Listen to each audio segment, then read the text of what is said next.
Kusuga sa uwan ay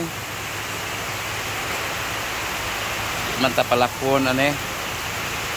Padong non tami mulakaw. Atas tagbilaran. Tagabunok ang uwan. Ito tayo.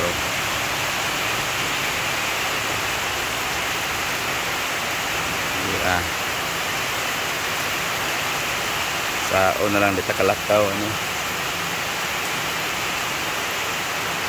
Ini akaron na itong studio dire.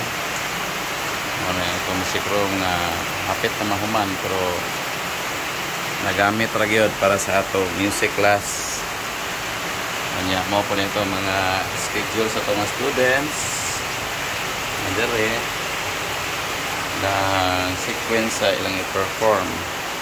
So, mapuhon at kami sa ICM kaya aron mag-recital. So, excited na tayo nga mo tanaw sa itong mga students nga mo perform sa stage para sa ilang recital. Okay. What's up guys? So, tataon na kung waka-upload sa YouTube. So, human itong event, itong recital. Palik ta. See you Coco Martin. Itong FPJ's Batang Quiapo nga update po hon. Thank you so much and God bless.